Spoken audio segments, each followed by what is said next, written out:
ब्रह्मांड में ले जाता है, सभी प्राणियों को, सभी चले जाते हैं वहां। तो वहां फिर उस ब्रह्मांड में फिर ऐसी ही रचना करता है। तो एक ब्रह्मांड में ये एक मुख्यमंत्री का रोल करता है। इसके बाद फिर दूसरा प्रभु है, सात संख्य ब्रह्मांड का मालिक है, जिसको गीता अध्याय नंबर 15 के श्लोक 16 में अक्षर पुरुष कहा है। सरपुरुष ये ज्योत स्वरूपी निरंजन है, जो 21 ब्रह्मांड का स्वामी मालिक राम है। और सात संख्य ब्रह्मांड का स्वामी वो अक्षर पुरुष है, जिसको पर ब्रह्म भी कहते हैं, यानी नेक्स्ट ब्रह्म से नेक्स्ट ब्रह्म। वो सात संख्य ब्रह्मांड का स्वामी है। और ये ब्रह्म और इसके अंतर्गत जितने प्राणी और ये परब्रह्म यानी अक्षर पुरुष सात संख्य ब्रह्मांड का स्वामी, ये तथा इसके अंतर्गत जितने प्राणी, ये सभी नाशवान हैं। और जीव आत्मा तो पशु पक्षी की भी नहीं मरती, वो अलग बात है। फिर गीता अध्याय नंबर 15 के श्लोक नंबर 17 में तुरंत कहा है कि उत्तम पुरुष तु अन्य परमात्मा इति उदाहरते, यह लोक त्रयम् आविश्य विवर्ती अवैश्वर है। इन दोनों से, सरपुरुष और अक्षर पुरुष से कोई पुरुषोत्तम यानी श्रेष्ठ परमात्मा जो वास्तव में अविनाशी है, वो तो इनसे कोई और है, भिन्न है। उसके विषय में गीता अध्याय नंबर 8 के श्लोक नंबर 1 में अर्जुन ने प्रश्न किया कि हे प्रभु, जो आपने 7वें अध्याय के 29वें श्लोक में जिस तत्व ब्रह्म की जानकारी दी है, उसको जानने के बाद साधक केवल जरा और मरण से, जरा माने बुढ़ापे का दुख, मरण माने मृत्यु के संकट से सदा के लिए छूटने के लिए प्रयत्न ही करता है, यहां की किसी वस्तु को नहीं चाहता। तो वो किम तत्ब्रह्म, 8वें अध्याय के गीता जी के 30वें श्लोक में उसने कहा कि वो परम अक्षर ब्रह्म है। तो गीता अध्याय नंबर 15 के श्लोक नंबर 17 में इसी परम अक्षर ब्रह्म की जानकारी है कि उत्तम पुरुष तु अन्य परमात्मा इति उदाहरते, इसको भगवान कहते हैं। परमात्मा, परम माने श्रेष्ठ, आत्मा माने आत्मा, यानी परमात्मा, श्रेष्ठ आत्मा। श्रेष्ठ आत्मा वो होती है जिसके राज्य में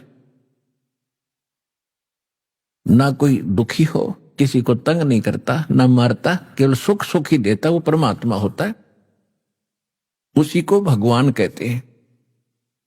और ये भगवान, ये परमात्मा हमने मान रखा है, ये पुरुषोत्तम नहीं है 21 ब्रह्मांड का स्वामी, लेकिन ये 21 ब्रह्मांड का मालिक है, इन सब से श्रेष्ठ है, सबसे तगड़ा है, ताकतवर है, इसलिए इसको पुरुषोत्तम मान लिया। ये खुद भी स्वीकार करता गीता अध्याय नंबर 15 के श्लोक नंबर 18 में कि लोक वेद के आधार से मैं पुरुषोत्तम प्रसिद्ध हूं, क्योंकि मेरे अंतर्गत जितने प्राणी 21 ब्रह्मांड में हैं, उनसे मैं श्रेष्ठ हूं, उनसे परम हूं, उनसे तगड़ा हूं, ताकतवर हूं। इसलिए मैं लोक वेद के आधार से पुरुषोत्तम प्रसिद्ध हूं। लेकिन पुरुषोत्तम वास्तव में तो 15वें अध्याय के 17वें श्लोक में बता दिया, वो है पुरुषोत्तम। लोकवेद क्या होता है? दंत कथा, सुनी सुनाई कहानियां जो एक क्षेत्र में प्रचलित हो जाती है, उनको लोकवेद बोलते हैं।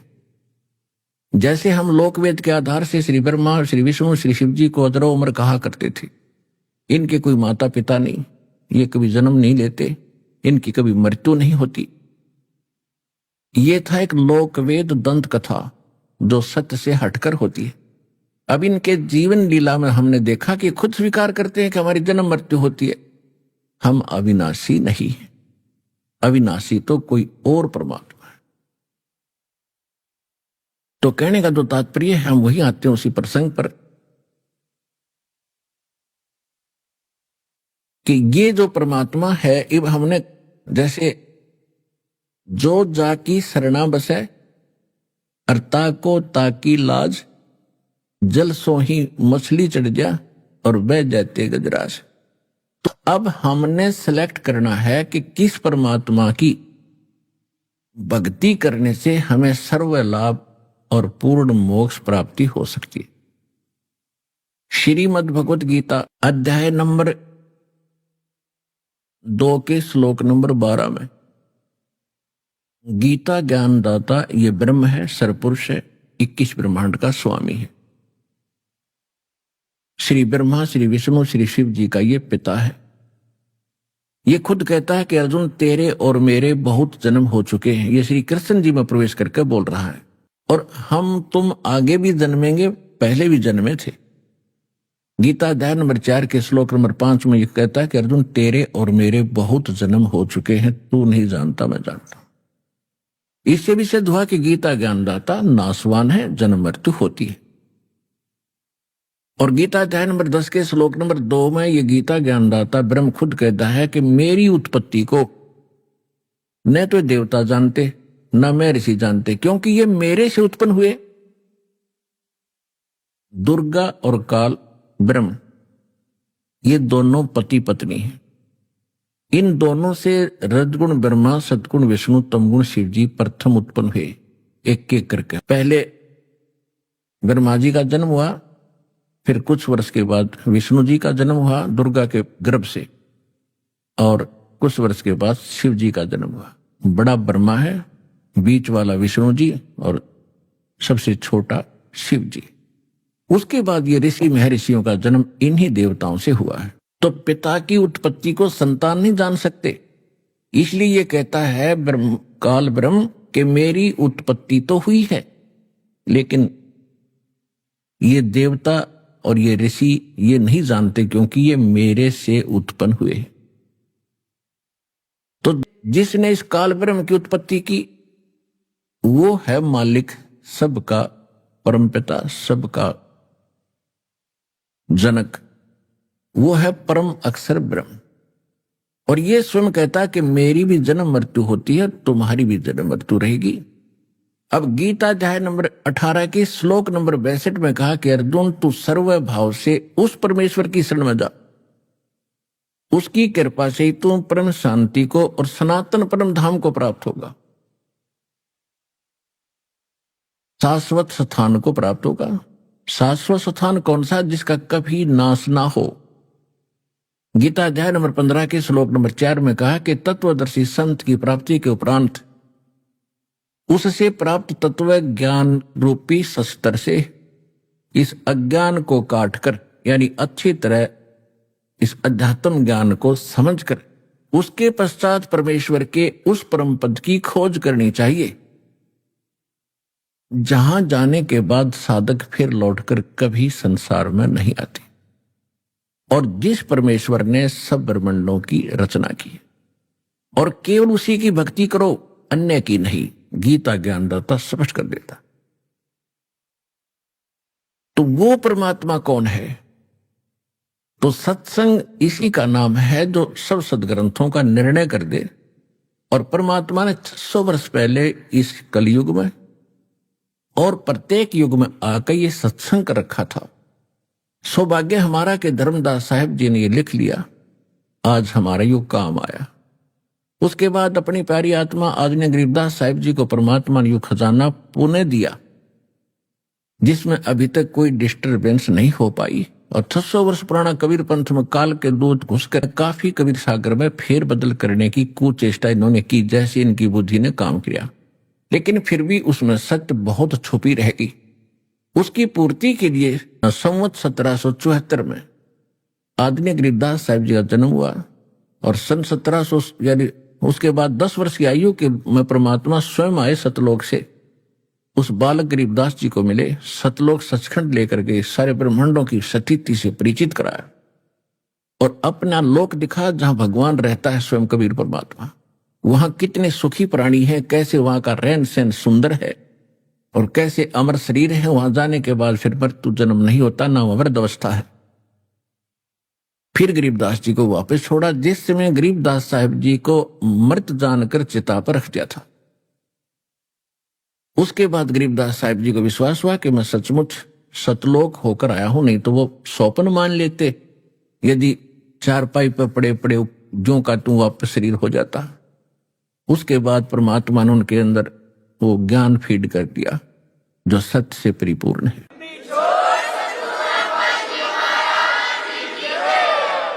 तो यहां सिद्ध है कि गीता ज्ञान दाता से अन्य है कोई परमात्मा, उसकी शरण में जाने से पूर्ण मोक्ष होगा, जन्म मृत्यु कभी नहीं होगी।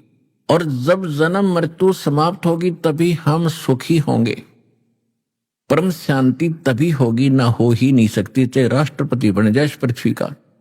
चैन नहीं प्राणी को, कोई शारीरिक कष्ट या कोई मानसिक कोई पारिवारिक कष्ट, और अंत में फिर बुरा हाल होगा जो भक्ति नहीं करते, चाहे पूरी पृथ्वी का प्रधान हो, राजा हो। जो भक्ति करते हैं, सत्य नहीं करते, शास्त्र अनुकूल नहीं करते, तो अगले जन्म में वो व्यक्ति पूरी पृथ्वी का शासक भी गधा बनता है।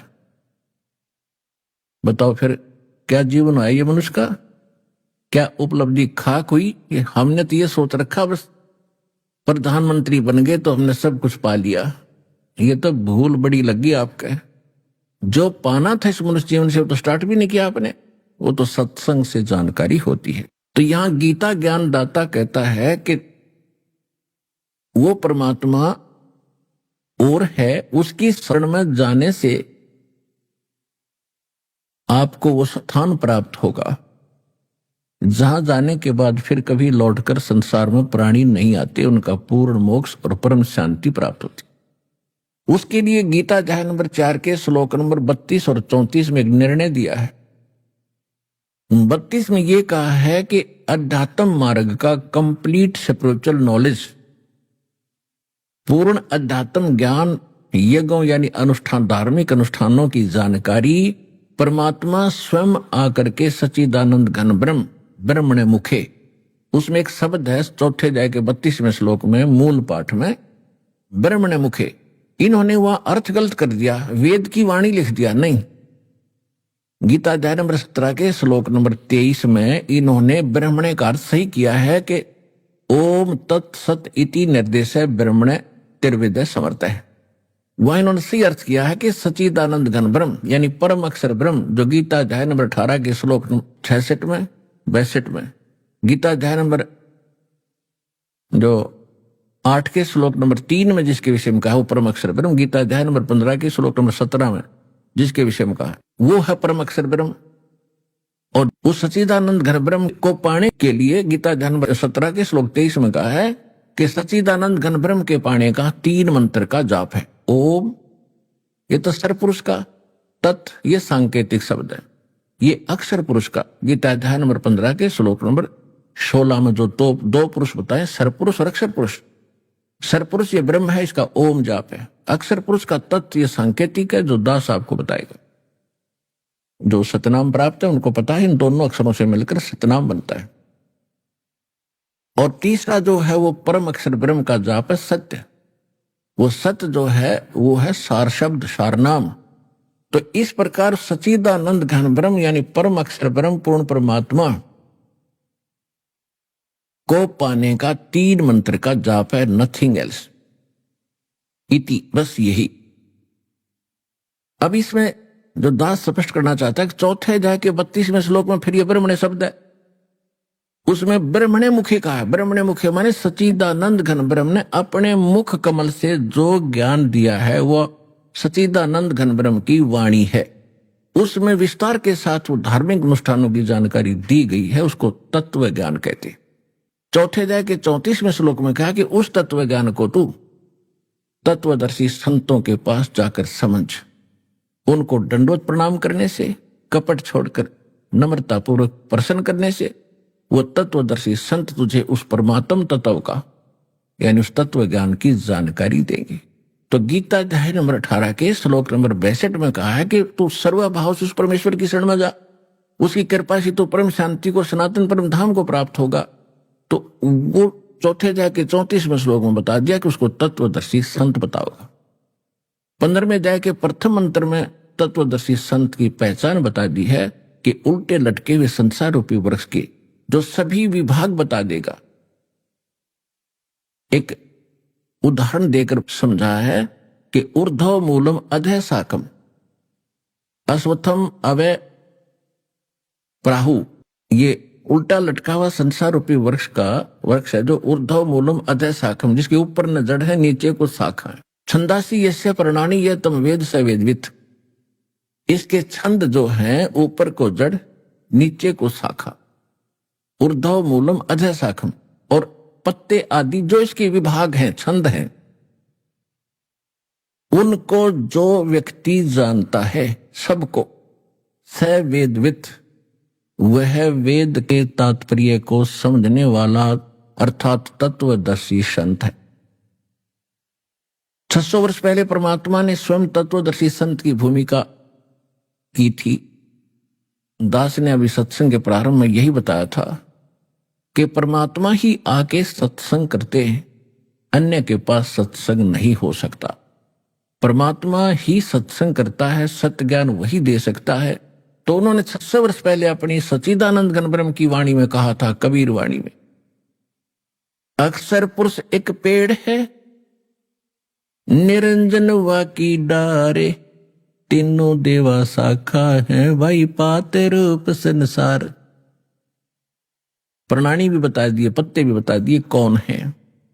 जैसे जमीन से बाहर जो पोर्शन, जो भाग दिखाई देता उसको वृक्ष कहते हैं, और जमीन से तुरंत बाद जो मोटा पोर्शन है, मोटा पार्ट है उसका, ट्री का, वृक्ष का, तो उसको तना कहते हैं। तो तना तो समझ लो अक्षर पुरुष है, और उससे फिर मोटी डार निकलती है कई, एक मोटी डार समझो वो अक्षर पुरुष, ये ज्योत स्वरूपी निरंजन है। और उस मोटी डार से फिर 3 शाखा हो, रजगुण ब्रह्मा, सतगुण विष्णु, तमगुण शिव जी, ये शाखा समझो, तीनों देवा शाखा है, और हम फिर आगे पात रूप में है। अब इस समय दोनों बात समझ में आएंगे आपके कि एक तो जड़ कौन है। अब जड़ है पूर्ण परमात्मा जो गुप्त है, अव्यक्त है, परोक्ष है, और सारा कुछ होता ही जड़ से है। पौधे को आहार जड़ से मिलता है, पौधे को आहार जड़ से मिला तो तना बड़ा हुआ, इसी से डार फली, और इसी से शाखाएं प्रफुल्लित हुई, उसी से पत्ते, और फिर टहनियों के फल लगते हैं। अब शाखा कौन है? ब्रह्मा विष्णु महेश, इनको फल लगेंगे, फल इन्हीं के लगेंगे, क्योंकि व्यवस्था है ये वृक्ष के कि शाखाओं का फल लगेंगे। लेकिन वो फल लगेंगे कैसे? जब हम मूल की सिंचाई करेंगे, सेवा करेंगे जड़ की, और फिर उसके बाद पेड़ बनेगा, शाखाएं बड़ी होंगी, बढ़ेंगी, ये देवता बढ़ेंगे, और फिर ये फलों से लदपद हो जाएंगे। अब आपका शास्त्र अनुकूल जो साधना होगी उसमें आपका पूज्य तो रहेगा इष्ट परम अक्षर ब्रह्म कबीर साहब। उसको हम इष्ट रूप में पूजा करेंगे, उसकी पूजा करेंगे तो फिर हमारे शास्त्र अनुकूल शुभ संस्कार बनकर इन ब्रह्मा विष्णु महेश रूपी शाखाओं के पास जाएंगे, और ये न चाहते हुए इनको देने पड़ेंगे। अपने आप शाखाओं के वो फल लदपद हो जाते हैं, कितने तोड़ो और खाओ। और हम क्या करते रहे? परमात्मा ने यही बताया कि तुम शास्त्र विधि त्याग का मनमाना आचरण शुरू कर दिया। आपको ये तो पता लग गया कि टहनियां फल देती हैं, कि ब्रह्मा विष्णु महेश आपको यहां लाभ दे रहे हैं, लेकिन ये दे कैसा रहे हैं, वो कैसे दे रहे हैं, कहां से दे रहे हैं, ये ज्ञान ना होने से आपने टहनियों की पूजा शुरू कर दी, जड़ छोड़ दी, मूल छोड़ दिया, और जिस कारण से आपका भक्ति रूपी पौधा व्यर्थ हो गया। अब जैसे गीता अध्याय नंबर 3 के श्लोक नंबर 10 से लेकर 15 में कहा है कि आप यज्ञों के द्वारा, यज्ञ माने धार्मिक शास्त्र अनुकूल अनुष्ठानों से इन देवताओं को बढ़ाओ, और ये बढ़े हुए देवता तुम्हें फिर बिना मांगे फल देंगे। तीसरे अध्याय के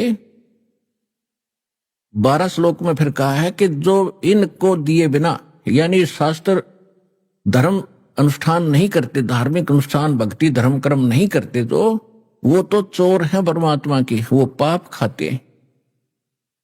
और फिर कहा है कि तीसरे अध्याय के 14 और 15 श्लोक में एक निर्णय दिया है कि यहां जो भी कर्म करोगे वैसा ही फल मिलेगा, और ये कर्म आपको लगे यहां काल के लोकमान्य से 21 ब्रह्मांड, यहां 7 संग ब्रह्मांड वो अक्षर पुरुष के, इन सब में इंसान को किया कर्म ही मिलता है। केवल सतलोक सचखंड है जहां आपको बिना किए मिलेगा, और आप सभी वहीं रहते थे। अब आप सबको ये इच्छा है कि काम ना करूं, धन गणा हो जा, सारी सुविधा हो, बैठा रहूं, सब कुछ यही घंटी दबाते सबको मिले। तो ये आप छोड़ आए और वहीं जाने से मिलेंगे, यहां नहीं मिल सकते वो सुख। या कुछ दिन के लिए कोई सुविधा कर भी ली किसी ने, नौकर नाकर ला के, मृत्यु के बाद फिर पशु गधा बन जाएगा, फिर कहां गई वो सुविधाएं। तो ये आपको सचखंड सतलोक में मिलेंगी। उसके पाने की, वहां जाने की अप्रोपर विधि दास के पास परमात्मा ने उपलब्ध कराई है। इसका लाभ उठा के और चलो वहां पर, इतनी सी बात है। अब जो प्रसंग चल रहा है कि परमात्मा ने स्वयं आकर बताया था कि हम साधना गलत करे थे। तो तीसरे अध्याय के 14-15 श्लोक में बताया है कि शास्त्र अनुकूल साधना शास्त्र विहित कर्मों के अनुसार बनती है। शास्त्र अनुकूल साधना जब करोगे, भक्ति करोगे, तो वो आपके शास्त्र अनुकूल शुभ कर्म बनेंगे भक्ति के। और कर्म लगाए ब्रह्म ने, और ब्रह्म की उत्पत्ति हुई परम अक्षर ब्रह्म से, पूर्ण परमात्मा से। और जो परम अक्षर ब्रह्म को इष्ट रूप में, मूल रूप में पूज्य मानकर सभी धार्मिक अनुष्ठान करता है, तो उसको वो कंप्लीट लाभ होता है, वो पूर्ण जानकार है। यानी हमने उस इष्ट को, उस पूर्ण परमात्मा को इष्ट रूप में मानकर अनुष्ठान करने चाहिए, तब हमारे शास्त्र अनुकूल साधना बनेगी। और शास्त्र अनुकूल उन कर्मों का फल देंगे ब्रह्मा विष्णु महेश ही, और विशेषकर विष्णु जी, क्योंकि इसको यहाँ का ये फल देने का ये इंचार्ज बना रखा है। और हम सुनते आते थे जैसे कर्म करेगा वैसे फल देगा भगवान, बिल्कुल सही है। तो कर्म ही आप गलत कर रहे थे, फल भगवान खाक देगा, फिर ये ब्रह्मा विष्णु महेश कह देंगे। तो आप कहीं किसी फैक्ट्री में नौकरी करते हो, कंपनी में या गवर्नमेंट के, तो आपकी प्रॉपर अटेंडेंस लगती है, आपका वर्क डन देखा जाता है। 1 महीने में फिर आपकी सैलरी बनती है आपकी अटेंडेंस के अनुसार, और फिर उसकी तनख्वाह देता है क्लर्क। तो क्लर्क ना चवन्नी आपको ज्यादा दे सकता, ना कम दे सकता, और वो किया आपने जहां फील्ड में काम था, फिर मिलेगा दफ्तर में।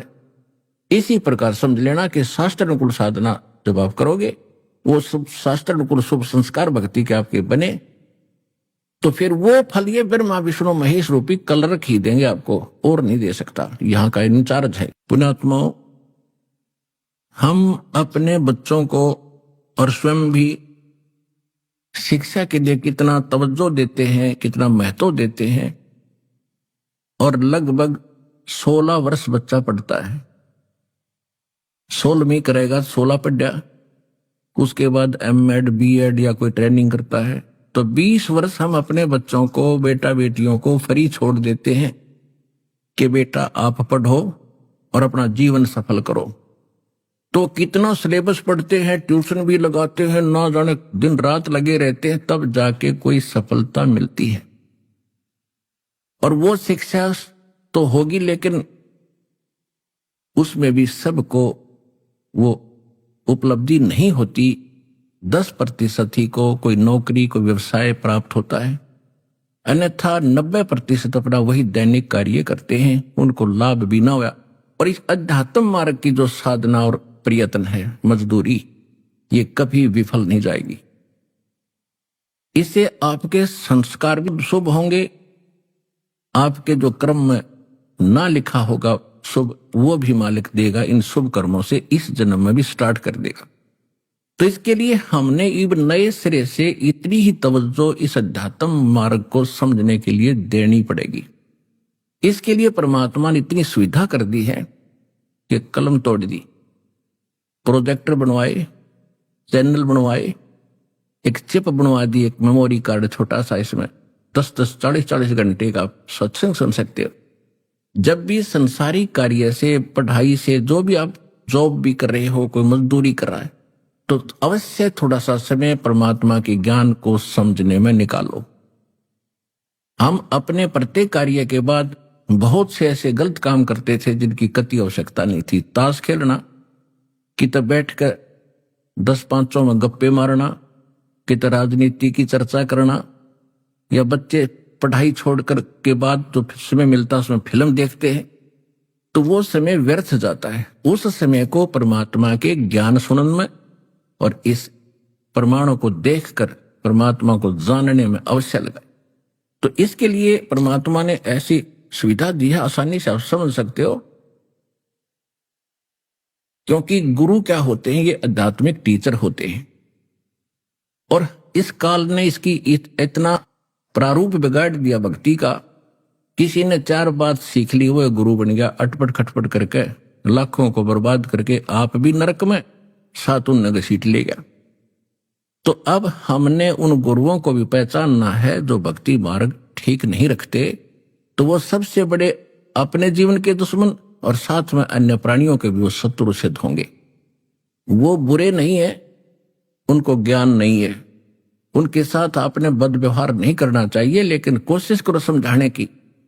और नहीं मानते हैं, सारा कुछ जानकर भी नहीं मानते, तो वो आदमी अच्छा नहीं है। उसके लिए परमात्मा ने ऑप्शन बता दी है कि जान बूझ साची तजय और करे झूठ तैने, और ताकि संगत है प्रभु सौपन में भी ना दे। तैसे नालायक के पास फिर दोबारा नहीं जाना चाहिए। उसको तो आपको पता है कि सारा ज्ञान समझा दिया और गुरु बना बैठा है और अब भी नहीं मान रहा है, तो इंसान अच्छा नहीं है। जो अच्छे इंसान मेहनत संत हैं वो समझ रहे हैं और यहां आके अपना कल्याण करवा रहे हैं। और उन्होंने अपने चेलों से भी कह दिया भी मेरा मार्ग गलत था, अब वापस चलो। अब जैसे कोई जा रहा है और 10-20 को साथ ले रहा है, आगे उसको कोई मार्ग मिल जाता है कि रास्ता ठीक नहीं है, तो उसकी समझ व्यक्ति की अगर नेक है तो यूं कहेगा भाई ठीक है वापस चलो, धोखा लग गया, भूल लगी मेरे, वापस चलने में हित होगा। तो फिर भी नहीं मानता है तो आदमी अच्छा नहीं है, उसके पास संपर्क ही ना रखो, तो बैठा रहेगा अकेला, औरों को खराब तो ना करेगा फिर। तो इसलिए दास आपको ऐसा ज्ञान दे रहा है कि बूढ़े से लेकर बच्चे तक इन प्रमाणों को देखकर बहुत आसानी से समझ जाता हु इज गॉड, और क्या हमारी पवित्र सदग्रंथ हमें बताना चाहते हैं, और हमें प्राप्त क्या हुआ था उनसे, हमें ज्ञान मिला क्या था, वो कितना गलत और बेबुनियाद था, और वास्तविकता इस पर पवित्र सदग्रंथों में क्या छुपी थी। और इन्हीं सदग्रंथों का नाम लेकर ये धर्म गुरु हमें ज्ञान बताया करते थे। तो हम सत्य माना करते थे कि जो ये बता रहे हैं वो हमारे धर्म ग्रंथों में लिखा है वो सही है। तो धर्म ग्रंथों में क्या लिखा है अब आपको पता चला। तो अब उन दंत कथा को ना स्वीकार करके अपने शास्त्रों में लिखी सच्चाई को स्वीकार करना चाहिए। इतना सा प्रयत्न और इतना सा ज्ञान है। अब देखिएगा श्रीमद् भगवद गीता अध्याय नंबर 15 के श्लोक नंबर 1 से लेकर 4 का एक सारांश है। ऊर्ध्व मूलम अधः शाखम अश्वत्थम प्राहु अवम छंदासी यस्य प्रणानी ये तम वेद स वेदवित। ये देखिएगा, ये पवित्र सदग्रंथ श्रीमद् भगवद गीता, और ये गीता प्रेस गोरखपुर से प्रकाशित है। जयदाल गोविंद का इसके अनुवादक है। इसके अध्याय नंबर 15 का श्लोक नंबर 1 आपको दिखाते हैं। ये है पंचदशो अध्याय, 15वां अध्याय स्टार्ट हुआ। 1 नंबर मंत्र में है कि ऊर्ध्व मूलम अधः शाखम अश्वत्थम प्राहु अवम छंदासी यस्य प्रणानी ये तम वेद स वेदवित। इसका अर्थ है कि ऊर्ध्व मूलम, ऊर्ध्व माने ऊपर को, इन्होंने गलत लिखा है। अधः माने ब्रह्मा मुख्य रूप मुख्य शाखा वाली, ये गलत अनुवाद किया। अध माने नीचे होता। देखिएगा ये दूसरी श्लोक में इसी 15वें अध्याय का, इसमें ऊर्ध्व शब्द भी है, अधः भी है। अधः 2 बार लिखा अधः, और यहां इन्होंने अनुवाद किया है अधः माने नीचे, अधः माने नीचे, अधः माने नीचे, और ऊर्ध्व माने ऊपर, अधः माने नीचे, अधः माने नीचे। बिल्कुल। तो यहां ये विचलित हो गए क्योंकि इनको श्री कृष्ण से ऊपर ज्ञान नहीं